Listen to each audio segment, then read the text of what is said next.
Well, welcome back to the shed. What about this for a peculiar little creature? It's an Alba reel-to-reel, one of those sort of Mission Impossible things. And I should think it can only play, well, they'd be 3 or 4 inch diameter spools. It plays at 1 7/8 and 3 3/4 inches per second. And you alter that simply by fitting this sleeve on top onto the capstan. Thank heavens it is a capstan drive machine. The mechanics are a bit rudimentary, but it is a capstan drive machine. Thank heavens. Complete with a proper flywheel and so on. It says rather snootily here, Alba portable tape recorder. Oh dear, but it's foreign. Oh, how terrible.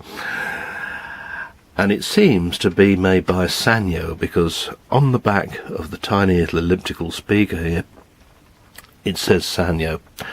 And looking at the general design of it, I mean, you could tell that it's a Japanese machine. It will run on the mains. There's a voltage selector for 110, 127 or thereabouts. It's actually marked 115, so it does for both. And then another one for the mains over here at 240, 220. The frequency, of course, doesn't matter because the set also runs on batteries, 6 HP2 batteries, or D cells as they are now, can be put into this thing to fire it up. Now, from what I can see, the amplifier works on here. The only thing is, I can't actually demonstrate it for you because I haven't got any of those weeny tapes. I thought I had somewhere, but alas, no.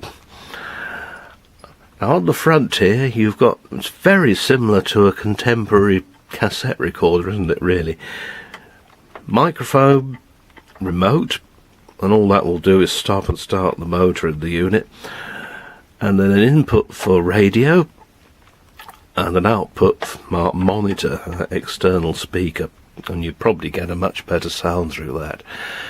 Battery indicator is a tiny little lamp that glows red when running, and I expect what happens when you're recording is that it probably flashes off and on, much like some of the old Crown cassette recorders used to years ago. You've got a volume, an on-off switch, and that on-off switch is only active when running on the mains. Tone control, and then the mechanical functions are done by this knob. A truly strange affair. No push buttons on this one, except, bizarrely, for record, which is on the side. You can just about see down there the two heads, erase and record playback there. They appear to be identical, so I don't quite know what's going on there. It did arrive in a bit of a sorry state. The lid was loose at one end, but simply needed a screw, and to put it back, all folds up rather neatly, and that's it. You've got your little catch there to stop the lid flapping open. And there's the other screw I had to put in. And your AC line input now. You may not be able to see it, but it's a very strange and old-fashioned AC lead. I've got one of those somewhere, I know that much. But unfortunately, I haven't got any tapes. Not small enough to play on it, or record on it.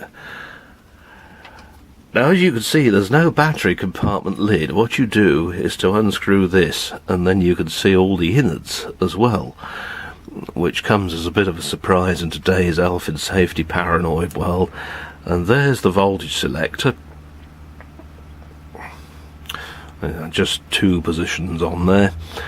So, yeah, a bit of a strange one, but I suspect it will be alright once it's been put into some kind of trim again.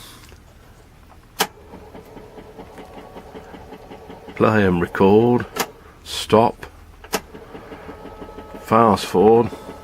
Notice the motor speeds up. During play and record, the motor has an electronic control feature, but rewind